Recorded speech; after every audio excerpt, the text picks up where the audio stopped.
Dans ce comparatif, on va opposer la Nissan 350Z à la Chrysler Crossfire, toutes les deux en V6. Avant de commencer, n'oubliez pas de mettre un pouce, ça nous fait comprendre que vous aimez ce genre de contenu.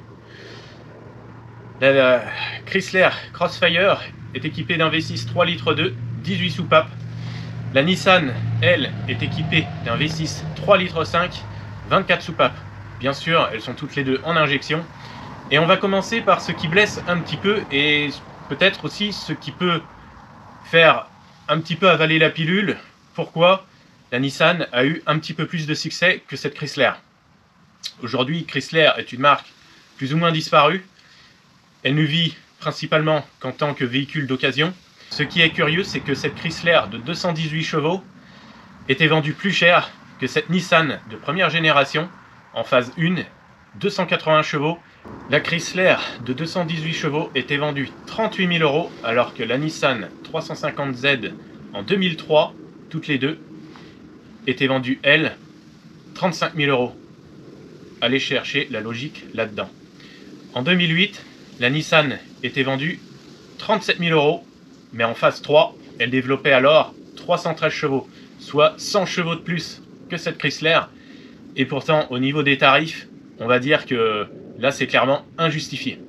Et on va voir que cette Nissan est pourtant très loin d'être inférieure à cette Chrysler, bien au contraire. Ce qui est intéressant au niveau de ces deux véhicules, c'est que la Chrysler Crossfire, commercialisée entre 2003 et 2007, et la Nissan, commercialisée de 2002 à 2009, ont un design assez différent. D'un sens, on peut dire que la Chrysler a un look encore assez typé américaine, avec un capot immense à l'avant. C'est un coupé relativement court, l'empattement n'est que de 2,40 m entre les deux roues. C'est quand même un coupé très court. On voit que le design est vraiment trapu au niveau de l'arrière. L'arrière est très court. La voiture est quand même beaucoup plus courte que la Nissan. Elle mesure 4 m et 6 cm.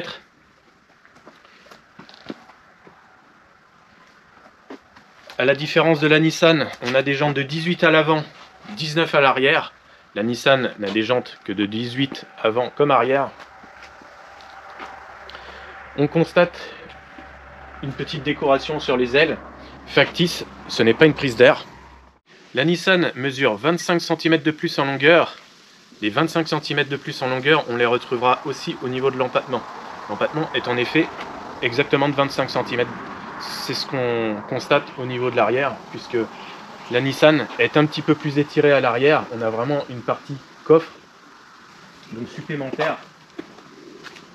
On a un petit peu plus de place au niveau de l'arrière, bien qu'au niveau volume de chargement, on ne gagne pas vraiment grand chose. Bon, on a un peu plus de longueur, mais ça n'en fait pas vraiment une voiture utilitaire pour autant. À l'arrière du Crossfire, l'originalité, c'est ce gros aileron. Très travaillé puisque on a une petite forme pour inclure le logo quand il se rabat et on a tout un mécanisme pour le déployer, donc mécanisme qui rappelle un petit peu certains véhicules. Donc un aileron que l'on peut déployer manuellement ou qui se déploie automatiquement en fonction de la vitesse. Au milieu, sous le pare-choc, on observe un double sortie assez joliment dessiné.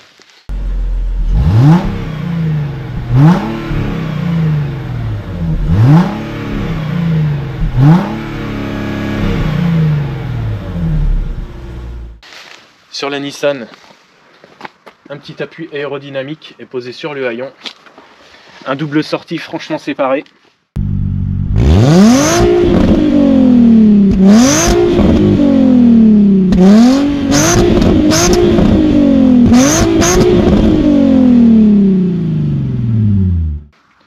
Bon, au niveau du look, on ne peut pas dire que la Nissan soit plus impressionnante, mais ce qui est intéressant, c'est vraiment le moteur et les perfs. À l'avant, le Crossfire est un tout petit peu moins original dans le sens où on retrouve une calandre entre le pare-choc et le capot. Certes, c'est un petit peu moins original que la Nissan, qui n'a pas de calandre au-dessus du pare-choc. Mais on va voir que la Nissan a quand même une sacrée originalité, mine de rien. Alors la Crossfire a une signature lumineuse qui reprend un petit peu le design de ces années-là. On retrouve deux grandes entrées d'air au niveau du pare-choc. On peut dire que c'est assez classique. Par contre, ce qu'il est un petit peu moins, c'est ce capot qui présente une nervure centrale qui court de l'avant du véhicule. D'ailleurs, on la retrouve même sur le pare-choc, au niveau de la calandre, et elle court jusqu'à l'arrière du véhicule et elle s'arrête en bas du pare-choc. On a aussi toutes ces petites stries sur le capot. On a une carre qui me donne un petit peu de muscle au niveau des ailes. Le capot, c'est vraiment une pièce magnifique. Il ne manque pas de rigidité. Parfois, les capots manquent de rigidité. Là, avec autant de travail, il ne manque clairement pas de rigidité. Quand on le secoue un petit peu, on se rend compte qu'il tient bien et il n'est pas du tout souple et ramollo. Alors le moteur, c'est un V6 à 90 degrés, le premier moteur V6 de Mercedes, car c'est une Chrysler vendue sous le groupe Mercedes, ayant repris la marque Chrysler. Donc c'est un moteur à chaîne, tout comme sur la Nissan. V6 de 218 chevaux, 18 soupapes seulement. C'était une des particularités de ce moteur. C'est plutôt une réussite pour une première, mais pour une première seulement, parce que le résultat final est plutôt moyen. Certes, c'est un moteur agréable à utiliser, mais en termes de robustesse et de fiabilité, on peut dire qu'il y a mieux. Entre les fuites et les petits problèmes à droite à gauche, le tableau est loin d'être parfait. On va voir qu'au niveau de la Nissan, c'est quand même autre chose. Sur la Nissan, ce que l'on peut observer déjà du premier coup d'œil, c'est l'originalité du phare, l'aile qui est franchement boursouflée, elle semble très musclée, le capot avec une immense bosse en plein milieu, assez discrète, mais quand on la regarde, on se rend compte que le capot est quand même très bien travaillé. On a une petite forme qui commence ici, qu'on voit à peine, et après on a vraiment cette immense bosse pour laisser passer justement le moteur. Le capot est en alu, on n'a pas de vérin.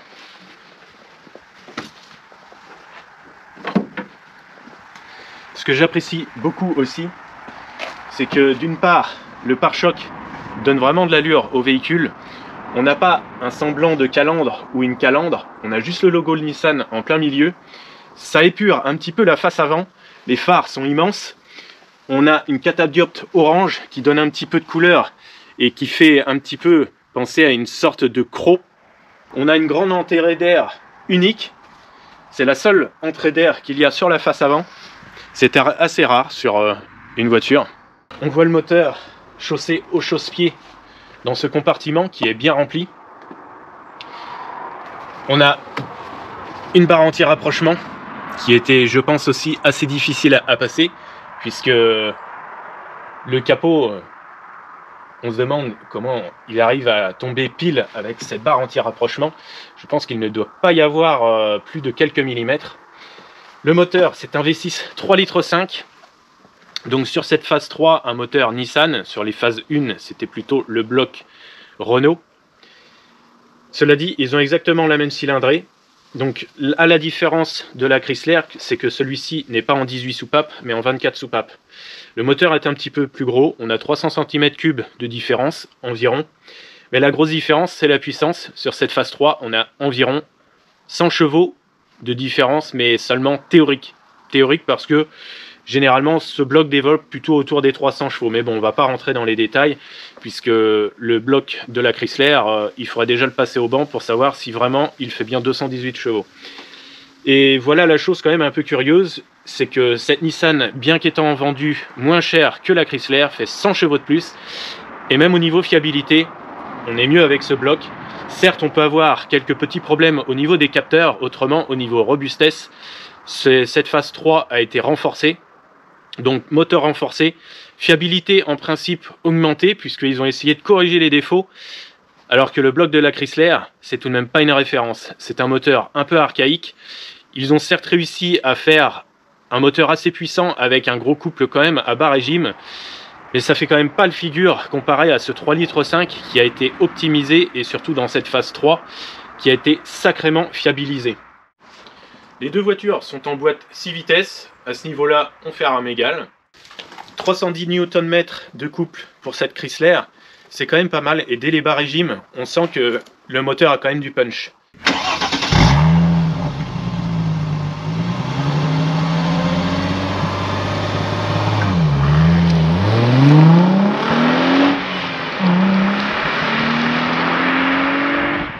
environ 350 Nm de couple pour la Nissan. Certes, le couple peut sembler assez impressionnant comme ça, mais à très bas régime, on peut dire que le moteur manque un petit peu de brutalité. À 1000 tours minute, on peut dire qu'il demande quand même un certain temps pour réagir. C'est un moteur qui est plutôt rageur, très agréable à utiliser et surtout très agréable à pousser jusqu'à la zone rouge.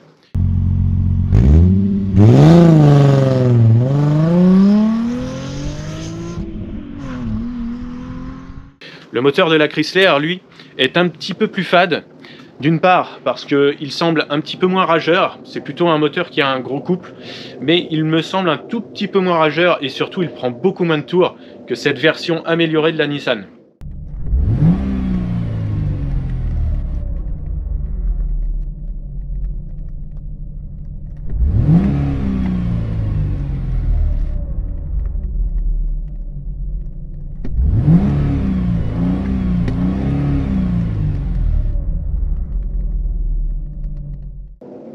A noter que la Nissan, dans cette configuration phase 3, prenait environ 500 tours minute de plus que la version phase 1 de 280 chevaux.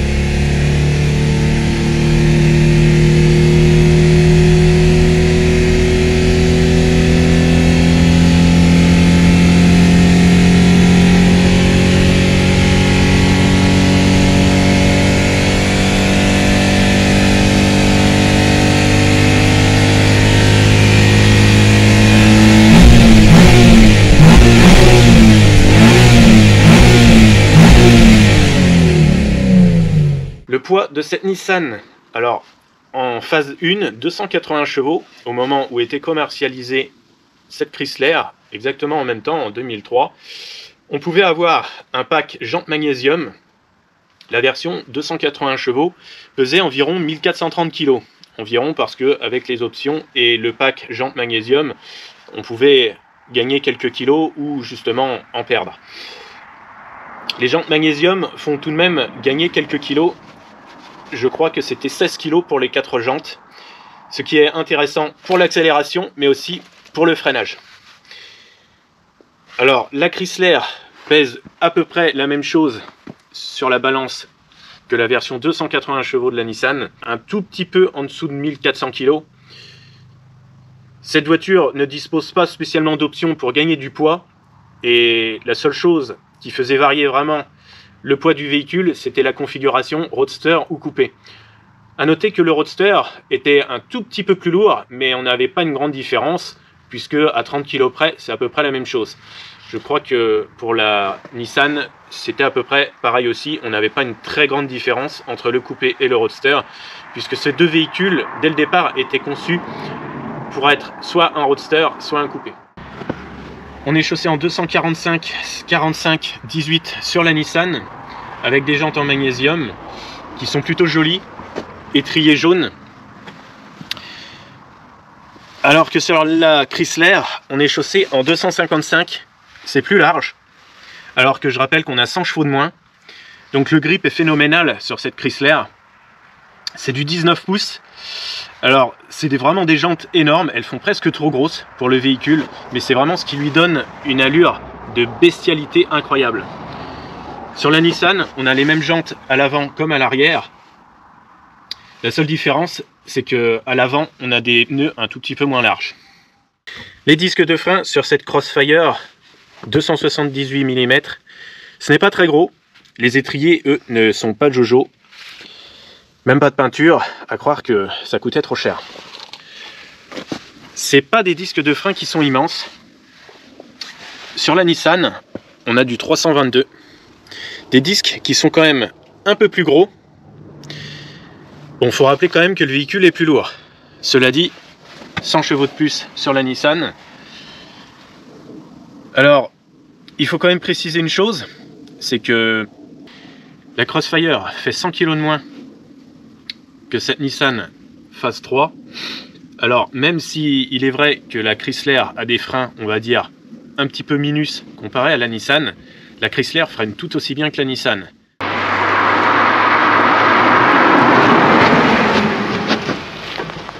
Le poids joue quand même un très grand rôle. Et puis au niveau des perfs, c'est vrai que la Chrysler met environ 29 secondes pour atteindre les 200 km/h. La Nissan, elle, met 23 secondes seulement pour atteindre les 200 km/h. Alors oui, ça fait une belle différence entre ces deux véhicules, mais on a quand même 100 chevaux de différence, donc c'est normal. Pour vous dire que cette Chrysler est loin d'être ridicule, une Honda Civic coupée type R, donc EP3 de 200 chevaux à la même époque, était un tout petit peu plus légère, 200 chevaux, à peu près la même puissance, et elle mettait, elle, 31 secondes. Donc cette Chrysler est quand même loin d'être ridicule, puisqu'elle était quand même bien devant la Civic type R EP3. Sportif quand même assez réputé, justement. Les disques avant de cette Chrysler, c'est du 300 mm, c'est gros, mais c'est pas énorme. Pour des jantes de 18 pouces, on aurait pu avoir plus gros. La preuve, sur cette Nissan, on est sur du 324 mm, c'est gros, et pourtant, c'est pas énorme. Alors on voit très bien la petite touche de couleur sur les étriers Brembo, ça fait plaisir, surtout que ça fait un rappel avec les catadioptes. Je trouve que c'est vraiment une très bonne idée d'avoir mis un petit peu de couleur sur les étriers de frein. Le clignotant, lui, est intégré dans le phare, mais ce rappel est incrusté dans le pare-choc, c'est uniquement pour vous embêter en cas de manœuvre. En effet, ces clignotants sont proéminents du pare-choc. À la moindre éraflure, ils seront cassés ou au minimum rayés. Sur la Nissan, on retrouve les rappels de clignotants au bout des ailes, juste sous le Z.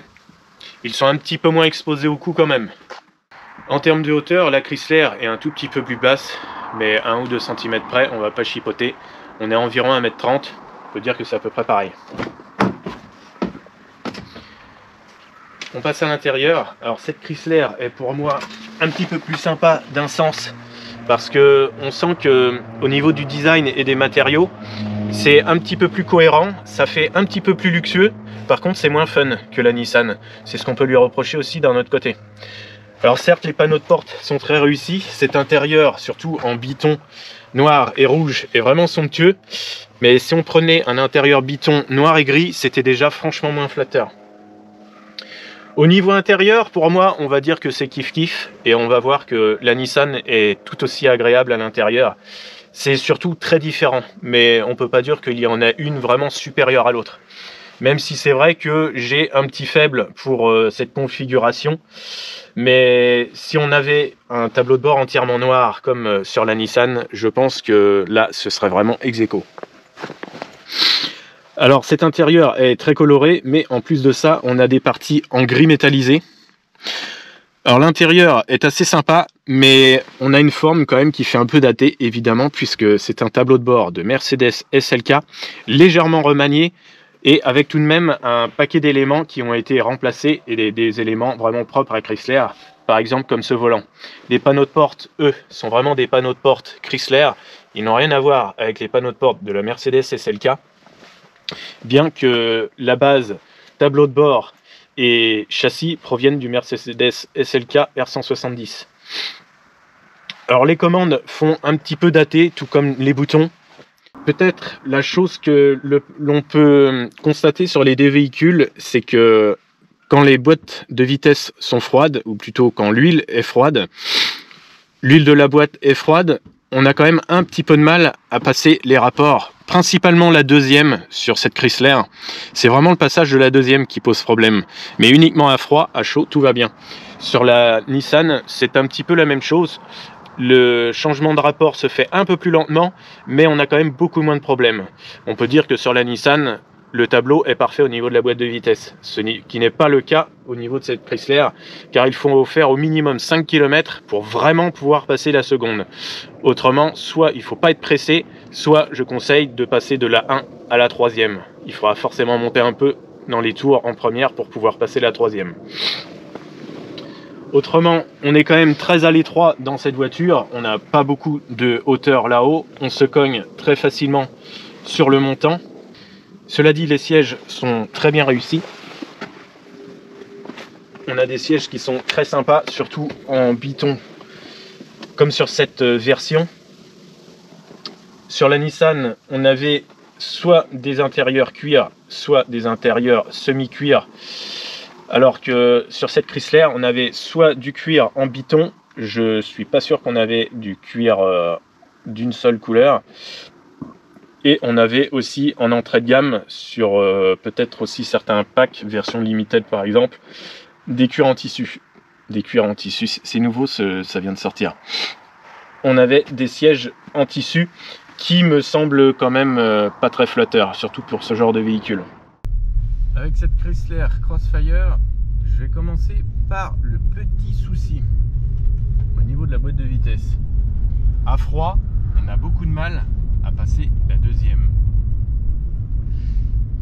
C'est le principal défaut parce que tous les autres rapports, ça va. On met la première, tout se passe bien. Quand vraiment la boîte est froide, on vient de démarrer la voiture, pour passer la seconde, c'est extrêmement dur et surtout extrêmement lent. Et il vaut mieux ne pas forcer du tout. Il faut vraiment bien prendre son temps et passer la seconde vraiment quand elle a décidé de s'enclencher. Ça peut prendre 2 à 3 secondes quand la boîte est bien froide. Ensuite, au bout de quelques kilomètres, quand la boîte commence à chauffer, on n'a plus du tout ce problème-là. C'est bizarre, mais bon, c'est qu'un demi-problème, puisqu'il suffit de faire tourner un tout petit peu le moteur. Alors quelque part, on pourrait être tenté de faire chauffer la voiture 2 à 3 minutes, histoire que la mécanique se réchauffe un petit peu. Alors l'idéal aussi, moi ce que je conseillerais de faire tout simplement avec cette voiture, parce que bon, on peut quand même trouver des solutions. On fait chauffer le moteur environ 1 minute, ensuite on part, on monte à environ 2500 tours. Alors je vais le faire. Je m'arrête, je mets la première. Comme le moteur tourne depuis 1 ou 2 minutes, je monte à 2500 tours et je mets la troisième tout doucement. On retombe à environ 1000 tours minute, tout va bien, le moteur ne boite pas, c'est un 6 cylindres donc on n'a aucun problème pour repartir. Et on fait à peu près 3-4 km comme ça et au bout de quelques minutes on pourra passer la seconde et on va s'apercevoir quand même assez facilement que le petit souci est effacé. Alors ça c'est vraiment un petit défaut très connu. En principe c'est pas spécialement un problème d'huile, puisque apparemment changer l'huile ça change pas spécialement grand chose. C'est juste que la boîte demande à monter un petit peu en température. Est-ce que dans le sud de la France on a autant ce problème? Je ne sais pas, mais dans le nord de la France en tout cas, quand on vient démarrer le véhicule avec 15 ou 20 degrés, la boîte est à considérer comme étant froide. Bon, c'est bizarre, c'est comme ça. D'un autre côté, je préfère quand même la boîte manuelle à une boîte automatique, même si il est vrai qu'on a ce petit inconvénient. Alors c'est un véhicule qui peut sembler assez impressionnant extérieurement, mais il ne faut pas spécialement en avoir peur, parce que en réalité c'est une voiture assez civilisée. Elle est plutôt confortable. On trouve assez rapidement ses marques, bien que le capot avant soit très long et c'est vrai qu'on a du mal à voir où s'arrête le véhicule. L'arrière lui est super court, c'est un véritable coupé d'environ 4 mètres. C'est quand même une voiture très courte. Alors évidemment, comme c'est une voiture très courte, ça braque bien, on n'a pas de mal à faire des manœuvres, aucun souci à ce niveau là. C'est une voiture qui n'est pas particulièrement puissante, c'est un V6 3 litres 2, mais Mercedes n'a pas cherché à faire une version radicale. On va passer sous un tunnel, je précise bien, la voiture est entièrement d'origine.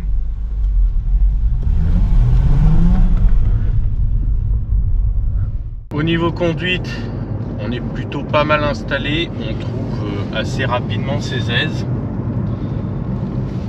On a quand même le montant du pare-brise et puis du pavillon qui n'est pas loin de la tête. Alors les grands gabarits ne seront pas spécialement très à l'aise, il est vrai, et on se cogne assez facilement puisqu'il suffit de pencher un petit peu la tête et on se cogne un petit peu.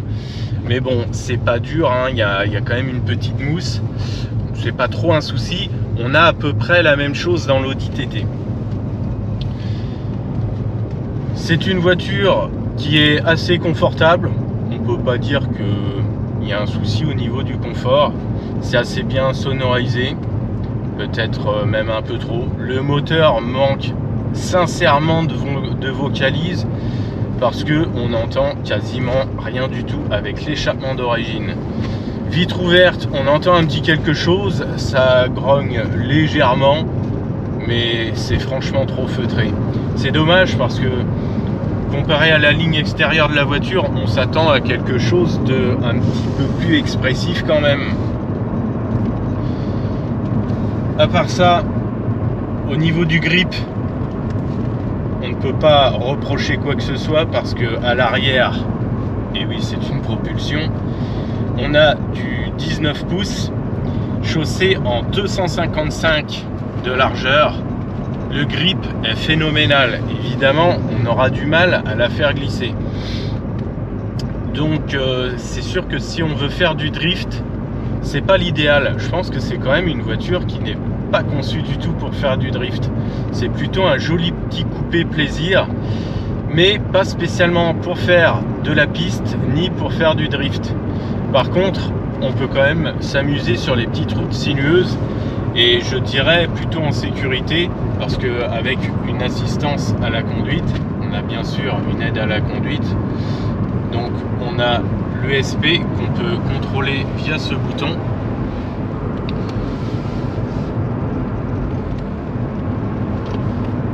Le grip est quand même phénoménal, chaussé en 255.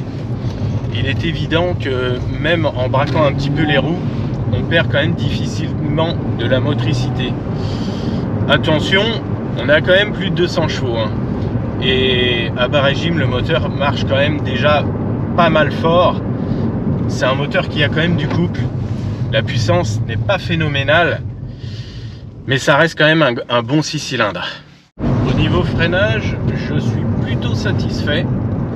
Le freinage a un mordant assez puissant. Ça freine quand même très fort. Par contre, petit souci, sur circuit, le freinage ne doit pas être optimum puisque les disques sont pleins à l'arrière. Cela dit, les disques avant sont d'un bon diamètre. Alors, en matière de puissance, on a quand même ce qu'il faut. Et puis comme on a des bons pneus, parce que cette voiture est super bien chaussée, à l'avant comme à l'arrière, au niveau freinage, on peut dire qu'elle est super stable. Même au niveau des suspensions, ça suit très bien parce que quand on met un bon coup de frein, elle ne s'écrase pas spécialement. Franchement, au niveau freinage, c'est pas mal.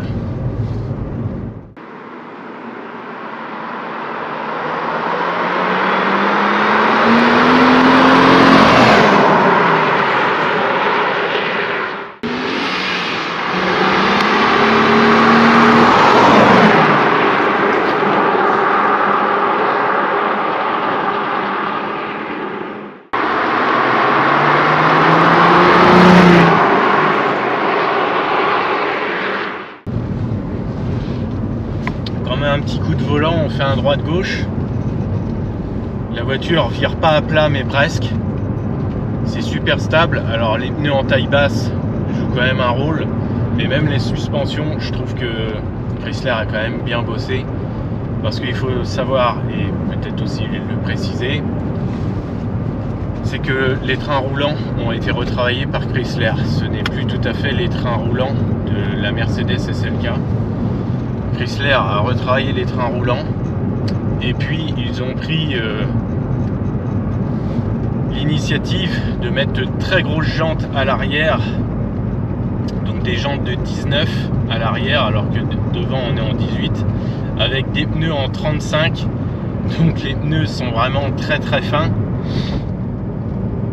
ce qui fait que quand on met un coup de volant, la voiture ne s'écrase pas, elle est super stable. Et les suspensions font quand même un super boulot. Donc on peut dire que Chrysler a quand même bien bossé sur cette voiture. Donc là, ralentisseur, on va essayer de le prendre à environ 35. Ouais, on sent que les suspensions sont quand même assez fermes. Alors l'empattement joue un rôle quand même. C'est quand même un véhicule très court. L'empattement n'est pas très long, c'est un vrai coupé sport. Même s'il est vrai qu'on n'a pas une très grosse puissance. Je me mets en première. Bon, d'origine, c'est super feutré.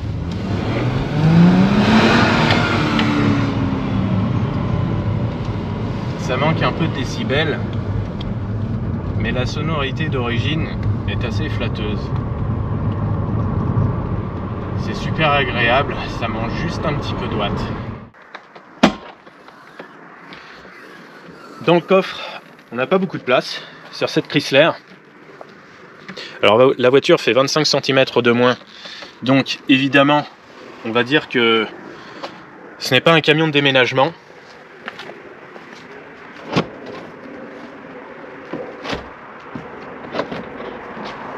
On a une ouverture électrique sur cette Nissan et on voit que c'est un petit peu le même tableau. Par contre, le seuil, ou plutôt le fond de coffre, est beaucoup plus haut. Alors il est beaucoup plus haut, mais il faut préciser que là-dessous on a quand même la roue de secours. Alors c'est une roue galette en 145/97. Ce n'est même pas du 18 et ça reste une roue galette. Malgré tout, au niveau hauteur, on n'a quasiment rien. Ensuite, on a une barre anti-rapprochement, puisque cette voiture est une drifteuse et pas vraiment une sportive à l'état pur. Ensuite, on a un deuxième compartiment qui est à peine plus grand. Les volumes sont un peu différents, mais dans cette Nissan, on ne mettra pas grand-chose de très volumineux. Sans cette barre, on aura eu un coffre assez spacieux, mais manquant de hauteur. Là, on n'a ni hauteur ni profondeur, bref, on ne mettra pas grand chose.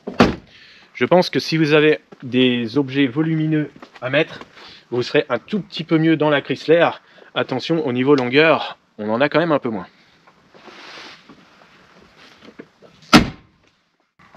Elle n'est pas jolie cette antenne sur cette Nissan? L'antenne est intégrée à la carrosserie de la Chrysler, invisible.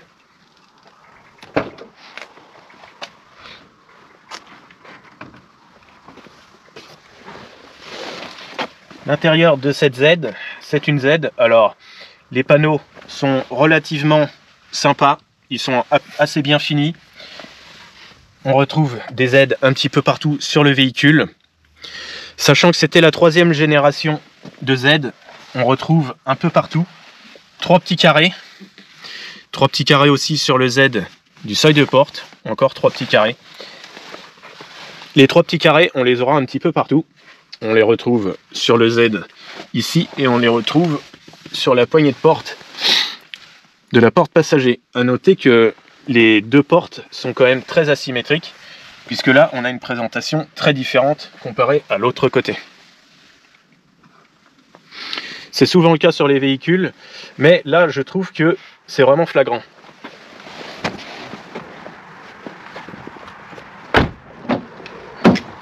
Sur la Chrysler, on avait un petit peu moins cette différence, puisque ce panneau de porte est, à vrai dire, identique au panneau de porte conducteur.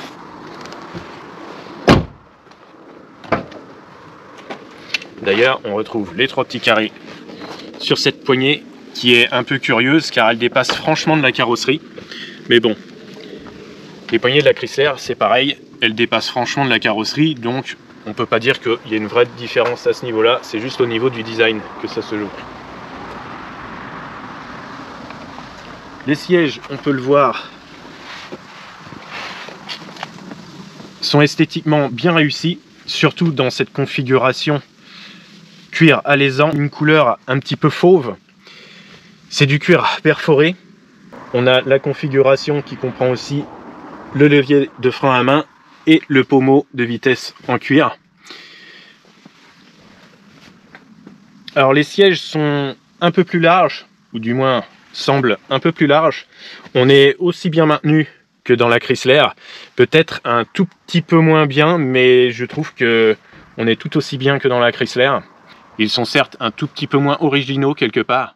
Le maniement du levier de vitesse, on a vu que c'était un petit peu la même chose que dans la Chrysler. À froid, on va dire qu'on passe moins vite les rapports. Par contre, à chaud, le débattement est ultra court. Alors, les déplacements du levier seront un petit peu plus rapides. Très critiqué l'intérieur de cette Nissan, tout comme l'intérieur de la Chrysler. À mes yeux, je dirais qu'on peut faire pire. Parce que même s'il y a certains plastiques qui sont d'aspect un peu médiocre, même si on retrouve un peu de soft touch ici et là, dans l'ensemble, je trouve que l'intérieur est assez sympa tout de même. On a quelques inserts en aluminium, ici et là. On a un petit peu de couleur, bon, du gris, mais on n'a pas un tableau tout noir. On a des entourages cerclés de gris. Ici, c'est pareil. Bref, on a des petites touches de gris quand même qui apportent un petit côté sport et puis qui égayent un petit peu cet intérieur. Ce tissu aussi de ciel de toit qu'on retrouve sur les pare-soleil est vraiment sympa à regarder. Il est vrai que esthétiquement, ce tableau de bord fait beaucoup plus moderne que le tableau de bord de la Chrysler. Le tableau de bord de la Chrysler étant un tableau de bord de Mercedes SLK et le design commençait quand même à se faire un peu vieillot, un peu vieillissant. Alors comme c'est une voiture japonaise, on a déjà une ambiance qui est un petit peu différente. Les voitures japonaises ont toujours ce petit côté cockpit de voiture, pas de course mais presque. Alors on retrouve des maneaux orientés vers le conducteur. On a juste cette partie qui n'est pas orientée vers le conducteur, mais vraiment en plein milieu et bien centré, bien en ligne, donc visible du passager comme du conducteur. Au niveau espace de rangement, c'est à peu près la même chose que dans la Chrysler. On n'a pas grand chose. On n'a pas de boîte à gants ici, mais on a une boîte à gants derrière le siège passager. Bref, ce sont deux vrais coupés.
Et puis on peut regarder derrière ce qui se passe.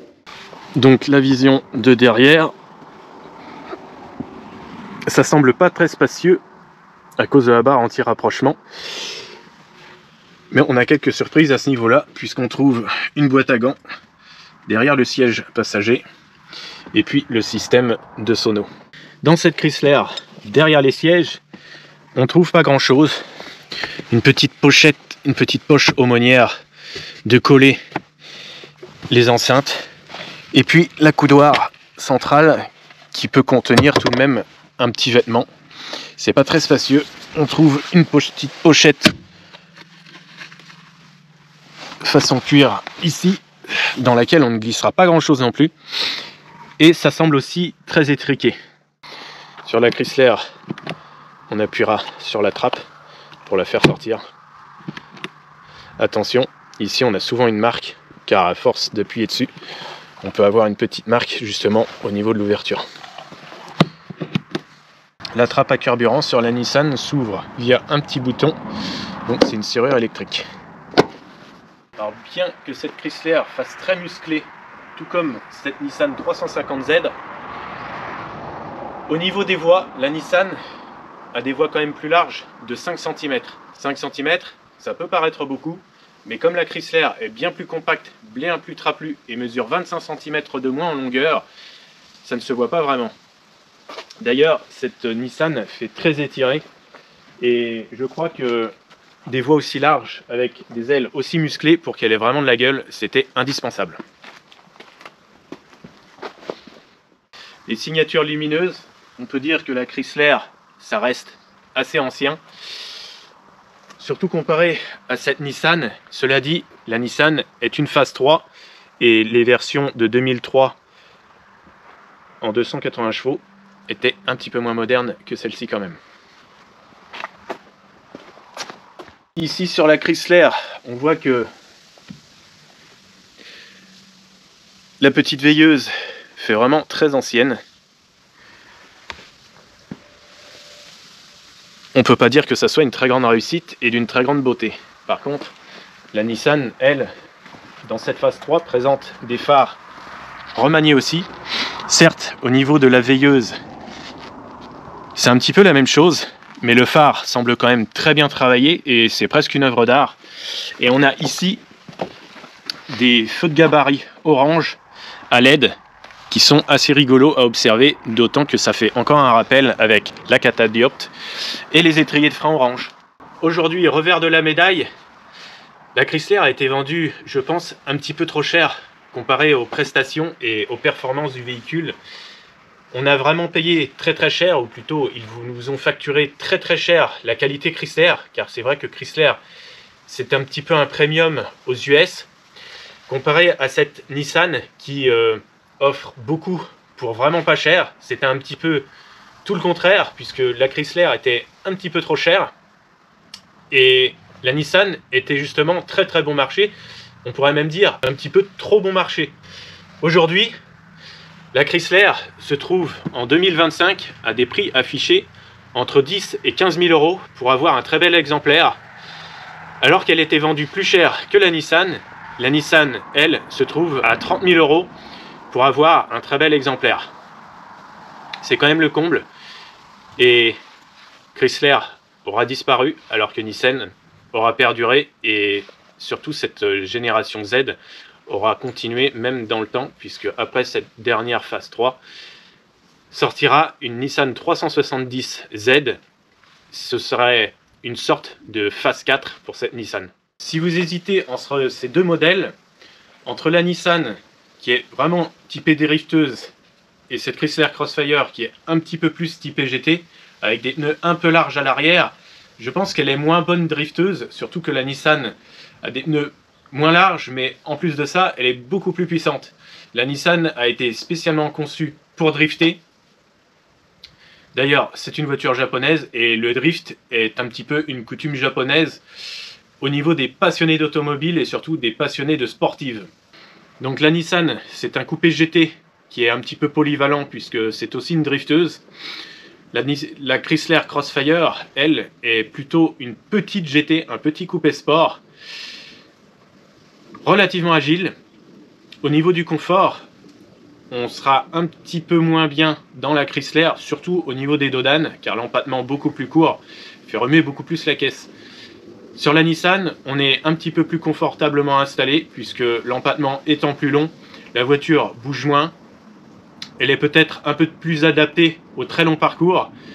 Et avec 100 chevaux de plus, je pense qu'il n'est pas difficile de choisir. C'est ce qui explique aussi la différence de prix. Même si la Chrysler était vendue beaucoup trop cher au départ, aujourd'hui elle en paye le prix et elle se retrouve bien en dessous de cette Nissan. La fiabilité aura aussi joué un grand rôle puisque cette Chrysler aura eu beaucoup de petits soucis. Alors beaucoup des petits problèmes d'entretien, mais on observe aussi quelques gros problèmes, notamment l'électronique qui vieillit pas bien, voire très mal. Cette Nissan, elle, à part des tout petits soucis et parfois qui peuvent se régler plus ou moins facilement, n'aura pas eu de gros problèmes mécaniques, pas de gros problèmes de fiabilité. Et la cote aura toujours été relativement élevée, surtout comparée à cette Chrysler.